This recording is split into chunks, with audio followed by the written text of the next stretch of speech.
실패했으나 라는 제목으로 함께 말씀을 나누고자 합니다. 우리가 함께 읽은 이 본문 이 바로 앞에는 어떠한 기적이 있는가? 오병이어라는 놀라운 기적이 기록되어 있습니다.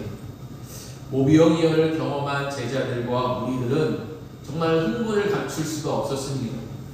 이에 무리들은 예수님을 보면서 저분이 바로 이 세상에 오실 선지자다 라면서 정말 그들은 떠들어대는 그러한 풍경이 그 위에 말씀에 기록되어 있습니다. 그 모습을 보신 예수님은 이 무리들이 예수님을 붙잡아서 예수님을 왕으로 삼으시는 것을 아시고는 가까운 산으로 몸을 피하십니다.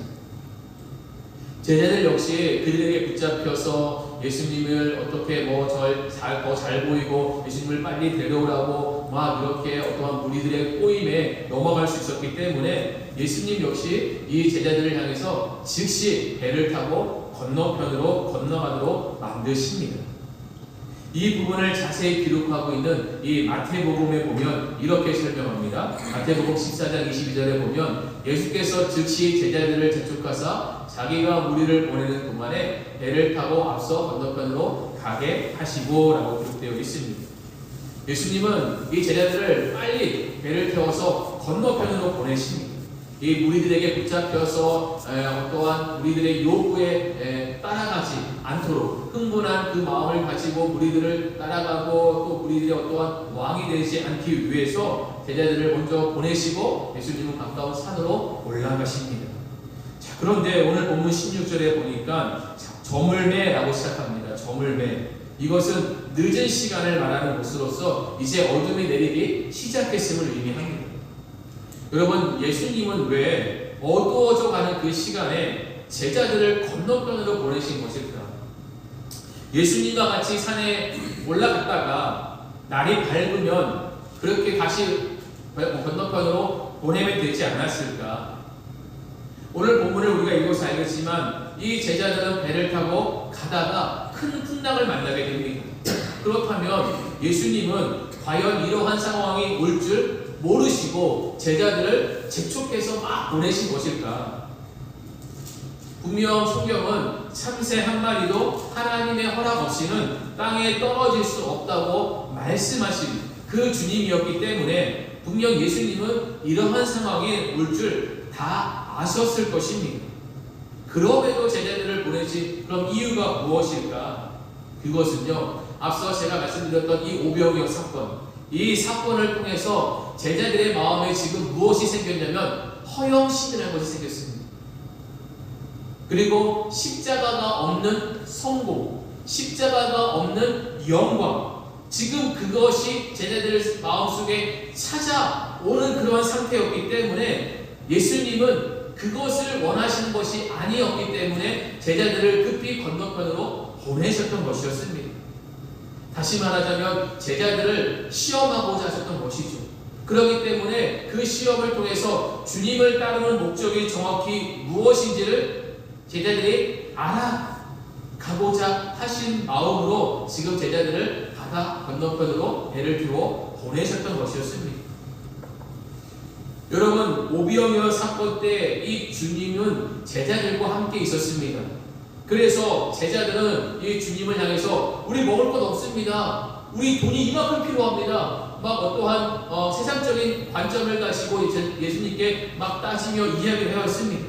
그때 예수님은 그 문제를 단번에 해결해 주십니다. 그래서 요한복음 12장 그 위에 있는 말씀 보면 뭐라고 하냐? 그들이 배부른 후에 남자만 5,000명이죠. 그 사람들이 다 배부른 후에 남은 것을 가지고 예수님은 또 버리지 말라고 말씀하십니다. 이렇게 눈앞에 놀라운 기적을 경험한 제자들이었기 때문에 그들의 마음에는 분명 이러한 생각이 찾아왔을 것입니다. 야, 우리에게 예수님이 계시니까 걱정할 것이 없어.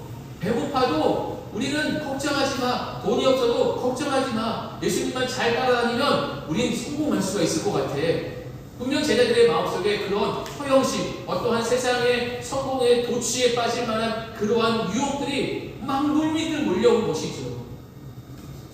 그런데 예수님의 생각은 달랐습니다. 예수님은 이 제자들과 평생을 이 땅에서 함께 보내실 분이 아니고 이제 곧 있으면 죽음을 맞이할 뿐입니다. 그렇기 때문에 이제 곧 있으면 제자들만 남겨두고 세상을 떠나실 분이 바로 예수님이시죠. 그래서 요한복음 13장에 가면은 예수님께서 제자들을 향해서 뭐라고 말을 하냐? 내가 이제 아버지 곁으로 갈 것이다. 그렇게 말씀을 마치시자 제자들이 모두가 다 근심에 빠졌다고 요한복음 14장에서는 이야기하고 있습니다. 예수님을 통해 기적도 보았고 예수님의 말씀도 들었는데 예수님이 떠난다. 그러니까 제자들은 근심에 빠지기 시작한 것입니다. 이에 예수님께서 자기가 떠날 것을 아시고 지금 제자들을 훈련시켜 가는 것입니다. 내가 없더라도 이들이 정말 이 세상에서 잘 살아갈 수 있게 믿음으로 잘 버티고 정말 복음을 전하는 그러한 나의 제자들로서 예수님이 지금 훈련시켜 가기 위해서 세상의 것에 빠지지 않고 나의 사람으로 잘 훈련시키기 위해 지금 배를 타고 건너편으로 건너가라고 말씀하신 것입니다. 예수님은 성공에 도취되어 흥분 속에 살아가는 제자가 아니라 주님을 바라보며 주님을 온전히 따르는 이 제자들이 되기를 원하셨던 것이었습니다. 그래서 예수님께서 제자의 도리, 제자의 도에 대해서 뭐라고 말씀하시냐면 마태복음 16장 24절에 이런 말씀을 하십니다. 이에 예수께서 제자들에게 이르시되 누구든지 나를 따라오려거든 자기를 부인하고 자기 십자가를 지고 나를 따를 것이다 라고 이야기합니다. 이처럼 예수님께서 원하시는 제자의 모습은 세상의 성공, 십자가가 없는 영광, 어떤 허영심에 빠져 흥분된 상태로 살아가는 모습, 그런 게 아니라 자신의 엿드는 육신의 야망과 명예를 위한 것이 아니라 말 그대로 자기를 부인하고 자기 십자가를 지고 예수님을 따르는 겸손과 순종과 희생의 모습을 원하셨던 것이었습니다. 그러기에 예수님은 제자들을 지금 고난의 현장 속으로 넣으셨다고 볼 수가 있는 것이죠. 분명히 풍랑이 올 걸 아시면서도 그러한 고난의 현장 속으로 예수님은 제자들을 집어 넣으신 것입니다. 그렇게 예수님의 말씀에 순종하여 배를 타고 가던 제자들에게 풍랑이 찾아오게 되었고 제자들은 당황하기 시작합니다. 근데 중요한 것은 제자들이 풍랑을 만나 이 고난당하는 것을 예수님께서 보고 계십니다. 그런데 풍랑을 만나서 제자들이 막 힘겹게 노를 저을 때 예수님께서 그 즉시 가서 제자들을 도와주신 것이 아니라 한참 후에 예수님께서 제자들에게 오셨다라고 기록하고 있습니다. 자, 마태복음 14장 25절에 보면 이렇게 말합니다. 마태복음 14장 25절에 보면 밤 사경에 예수께서 바다 위를 걸어서 제자들에게 오시니라고 기록하고 있습니다. 마태복음 14장 25절에서 말하는 밤 사경이라는 것은요, 새벽 3시부터 6시를 말합니다. 자, 그런데 오늘 본문 16절에 뭐라고 시작합니까? 저물매 어둠이 내리기 시작한 그때에 이들이 출발한 겁니다. 그런데 새벽 3시부터 6시 그 사경에 예수님이 왔다는 것은 그 몇 시간 동안 제자들은 정말 힘겹게 죽을 힘을 다해서 그 고난의 그 파도와 싸워야만 했다라는 것이죠. 그런데 그 싸움이 시작되는 그 순간에 예수님이 오셔서 그들을 건져주신 것이 아니라 정말 이들이 버티고 견딜 수 있는 그때까지 예수님이 바라보시다가 이들이 더 이상은 버틸 수가 없기에 이들이 더 이상은 지쳐있기에 그때 예수님이 이들을 찾아오십니다. 여러분, 우리가 어떤 문제가 생겨서 주님께 기도했는데 그 기도에 응답이 즉각적으로 오지 않을 때가 있습니다. 우리가 주님의 얼굴을 구하지만 주님이 우리를 향해서 그 얼굴을 감추실 때가 있습니다. 아무런 응답도 없고 아무런 어떠한 말씀도 없고 아무런 마음의 감동도 없을 때 정말 답답하고 정말 어려울 때이죠. 그러다 보니까 그럴 때는 그 사람이란 누구든지 이 자신이 붙잡을 만한 것을 찾기 시작합니다. 왜냐하면 내가 그것이라도 붙잡고 있어야지만이 좀 안전할 거라고 생각이 되기 때문에 너무나도 마음이 불안하고 두렵다 보니까 지푸라기라도 좀 잡고 있으면 내가 좀 마음의 안정을 찾을까 싶어서 주님이 우리에게 얼굴을 보이지 않으시고 우리의 기도에 응답하지 않으실 때 우리는 무언가를 잡고자 하는 그런 마음을 갖게 되죠. 제자들을 보십시오. 풍랑을 만났습니다. 자신들은 대부분이 어려웠기 때문에 이 풍랑 정도야 하면서 끝까지 버티며 어떻게 힘겹게 노를 저었을 것입니다. 그러다가 지치고 이제는 주저앉을 때쯤 돼서 예수님이 찾아오셨죠. 여러분, 우리의 삶에 진정한 어떠한 위기나 고난이 오면 그것은 우리가 정말 우리를 어떤 낭떠러지게 떨어뜨리기 위한 어떤 하나님의 그러한 일이 아니라 우리가 믿고 있고 붙잡고 있는 그 우리가 의지하는 그것이 결코 우리의 인생에 도움이 되지 않는다라는 것을 알려주기 위한 하나님의 방법인 것입니다. 제자들이 노를 젓고 있었지만 그 노를 젓는 것은 이 풍랑 앞에 아무런 도움이 되지 않았습니다. 우리도 마찬가지라는 겁니다. 우리가 의지하고 있고 우리가 붙잡고 있는 거 고난이 오고 어떤 위기가 오면요 그것은 아무것도 아닙니다. 그것으로 고난과 위기를 헤쳐나갈 수가 없는 거죠. 그래서 우리 마지막 찬양하지 않았습니까? 이 세상을 살아가는 동안 나의 힘을 의지할 수 없으니 그렇기 때문에 하나님이 우리에게 고난을 때로는 뜻하지 않은 고난을 허락하신 것은 우리가 붙잡고 있는 그것을 내려놓으라. 너 그거 붙잡고 있어봐야 너에게 도움이 안 돼. 이것을 지금 깨닫도록 하기 위해서 우리에게 때로는 고난이라는 것을 허락하신다는 것을 오늘 본문을 통해 우리는 보게 됩니다. 이 부분에 있어서 욥은 이렇게 고백했죠. 욥이 뭐라고 고백했느냐 보십시오. 그러나 내가 가는 길을 그가 아시나니 그가 나를 단련하신 후에는 내가 순금같이 되어 나오리라 라고 이야기합니다. 여러분, 순금은 말 그대로 불순물이 완전히 제거되어서 99.9%가 되는 그게 바로 순금이죠. 우리 역시 하나님 앞에서 하나님은 우리의 신앙이 순금의 신앙이 되기를 원하십니다. 그래서 우리의 그 신앙을 단련시키시고 또 단련시키시고 또 단련시키심으로 말미암아 우리가 하나님 앞에 순금 같은 신앙을 가지고 나오기를 원하고 계시는 것입니다. 우리 안에 불순물이 너무 많이 있잖아요. 우리가 수요일에도 말씀 나눴지만 벗어버려야 할 것이 있잖아요. 그 벗어버려야 될 것을 벗지 못하고 계속 붙잡고 있으니까 우리가 계속 단련받아야 되고 그 단련 속에서 우리는 벗어버릴 때에 순금 같은 신앙이 될 수 있는 것 아니겠습니까? 그래서 시편 기자는 뭐라고 고백했느냐? 이렇게 고백했습니다. 자, 보십시오. 시편 119편 71편에 고난당한 것이 내게 유익이다. 여러분, 고난당하는 것 기쁘십니까? 고난당하는 것 행복하십니까? 그럴 사람 없습니다. 근데 시편 기자는 고난당하는 것이 내게 유익이라고 고백합니다. 왜요? 이로 말미암아 내가 주의 율례들을 배우게 되었다고, 주의 말씀을 배우게 되었다고, 주의 뜻을 알게 되었다고, 나의 벗어버려야 될 것들을 버리게 되었다고, 지금 이것을 고백하고 있는 것입니다. 근데 여러분 생각해 보십시오. 젊은 시절에 고난을 당하고 고난을 당해서 주의 율례, 하나님의 뜻을 배우는 것과 나이 한참을 들어서 고난당해서 하나님의 뜻을 발견하는 것, 둘 다 뭐 행복한 거지만 누가 더 유익한 겁니까? 젊은 사람이죠. 젊었을 때 고난을 당해서 내게 그것이 유익이고 하나님 앞에서 내가 벗어버려야 될 것들을 버리게 된다면 남은 긴 인생을요 정말 하나님과 동행하며 축복 속에 살 것입니다. 저는 31살 때 선교지에 1년 동안 지내다 왔는데 그 시간을 후회한 적이 한 번도 없었습니다. 다른 분들은 왜 그 나이에 가려고 하느냐라고 막 뭐라고 했지만 저는 오히려 그 시간, 그 늦은 시간이라 생각하는 그 시간이지만 그 시간을 통해서 많은 것을 배우게 되었고 정말 하나님을 경험했습니다. 그때 제가 후회한 것이 있다면 무엇이었냐? 나는 왜 20대에 오지 못했을까? 왜 더 젊은 나이에 오지 못했을까라는 것을 생각한 적이 있었습니다.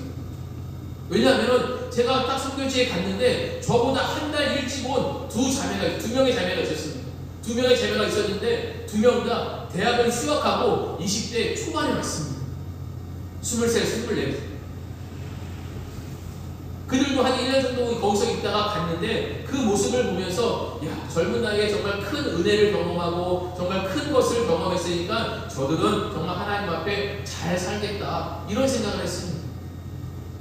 근데 여러분, 주님이 제자들에게 허락하신 자리는 성공의 자리가 아닙니다. 고난의 현장이었습니다. 그런데 제자들은 그 현장에서 좋은 성적을 거두지 못했습니다.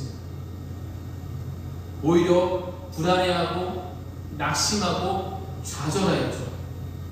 그럼 왜 그들은 좋은 성적을 거두지 못했을까? 첫 번째로 그들이 좋은 성적을 거두지 못했던 이유는 예수님이 눈에 보이지 않았기 때문에 그렇습니다. 자, 요한복음 오늘 본문 17절인데요. 17절을 보십시오. 뭐라고 얘기합니까? 배를 타고 바다를 건너 가버나움으로 가는데 이미 어두웠고 예수는 아직 그들에게 오시지 아니하셨더니 라고 기록하고 있습니다. 제자들은 예수님이 가라고 해서 출발했습니다. 하지만 주님은 아직 이 제자들 곁으로 오지 않은 상태죠. 그때 큰 바람이 불어서 파도가 일어나게 되었고 제자들의 힘으로는 더 이상 감당할 수 없게 된 것입니다. 그때부터 제자들은 눈에 보이는 파도와 바람에 점점 불안해하기 시작했습니다. 주님이 보여야 되는데 그 오병이의 기적을 보이신 주님이 우리 눈앞에 보여야 되는데 주님이 보이지 않기 때문에 제자들은 바람과 파도에 불안에 떨기 시작한 것입니다.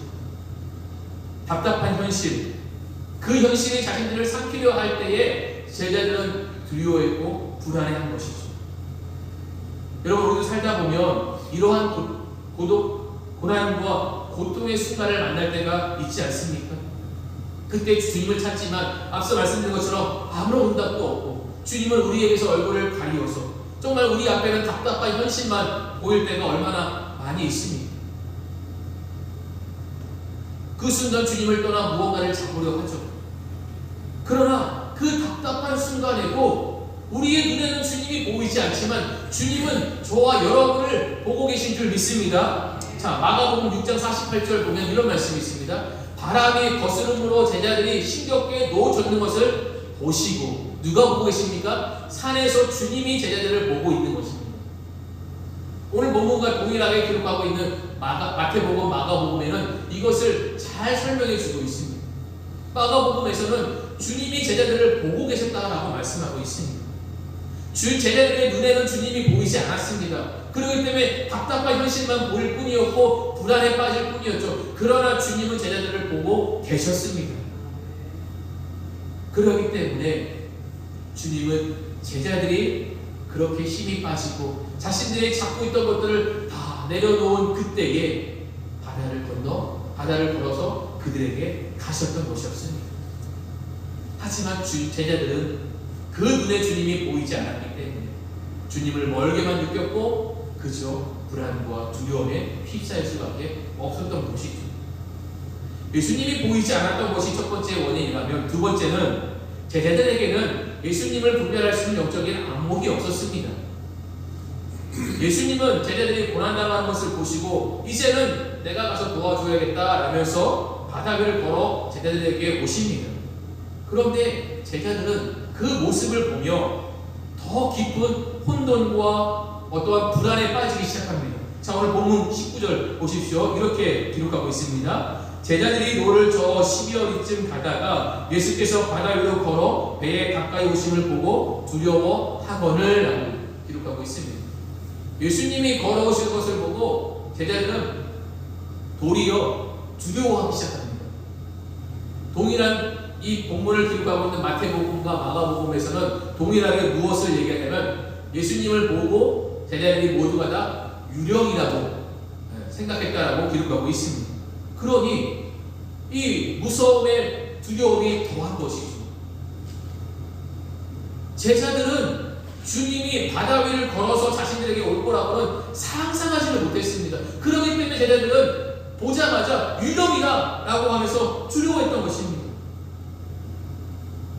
여러분, 예수님이 이 땅에 오신 이유가 있습니다.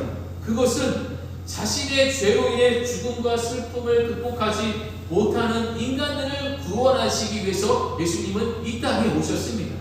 따라서 주님은 어디든지 그리고 누구에게나 상관없이 찾아가서 위로하시고 구원해 주실 수가 있는 것입니다. 그런데 중요한 것은 그 방법이 우리의 방법이 아니라 주님의 방법으로 우리에게 찾아오신다는 것이죠.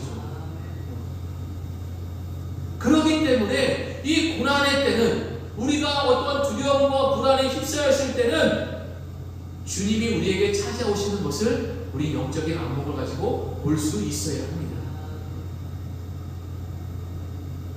한 번은 예수님이 십자가에서 죽으신 후에 모든 희망을 잃어버린 두 제자가 다시금 고향으로 돌아가는 그 길을 걸어간 적이 있었습니다.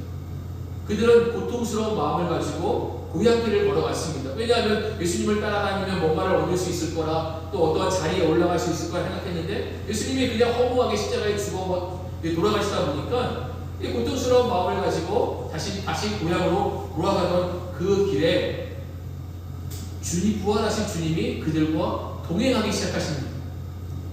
그들과 부활하신 주님이 같이 동행하면서 대화를 나누는데, 이들은 자기 옆에서 대화를 나누는 분이 부활하신 주님이라는 것을 전혀 생각지를 못합니다. 자, 누가복음 24장 15절과 16절이에요. 거기 보면 이런 말씀이 있습니다. 그들이 서로 이야기를 하며 논의할 때에 예수께서 가까이 이르러 그들과 동행하시나 16절에 그들의 눈이 가리워져서 그인 줄을 알아보지 못하거늘 이라고 합니다.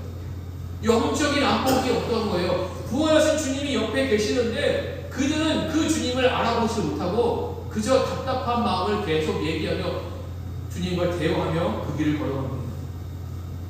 결국 그들의 눈을 주님께서 열어주셨을 때 그 옆에는 주님이 계시질 않았고 자신들과 함께 했던 분이 주님이라는 것을 그때 제자들은 깨닫게 됩니다. 성도 여러분, 우리와 함께 하시는 주님을 바라볼 수 있는 그 영적인 눈이 열릴 수 있기를 주님의 이름으로 축복합니다. 그래야 이 고난의 현장 속에 내가 있을 때 나를 찾아오시는 주님을 만나볼 수가 있습니다. 그 주님의 은혜를 내가 경험할 수가 있습니다. 제자들이 실패한 이유 세 번째는 무엇이냐? 그들의 마음이 둔하였기 때문에 그렇습니다. 본문에 기록되어 있지 않지만 또 동일한 본문을 기록하고 있는 이 마가복음에 보면 이렇게 기록합니다. 마가복음 6장 51절과 52절에 보면 배에 올라 그들에게 가시니 바람이 그치는지라 제자들의 마음에 심히 놀라니 52절에 이는 그들이 그 떡 떼시던 일을 깨닫지 못하고 도리어 그 마음이 둔하여졌음이로라 라고 기록하고 있습니다. 떡 떼시던 일은 바로 앞에 있던 오병이어 기적을 말하는 것이죠. 여러분, 오병이어 기적을 제자들이 경험한 지 하루도 지나지 않았습니다. 그저 몇 시간 지난 거예요. 그런데 제자들의 마음이 둔해진 것입니다. 몇 시간 전에 주님이 보여주신 그 오병이어의 놀라운 기적, 그 역사의 현장 속에 있었던 제자들이 그 기적을, 그 주님의 역사를 완전히 잊어버리고 간 것입니다. 여기서 말하는 둔해졌다라는 것은 완고하다, 완악하다라는 의미를 가지고 있습니다.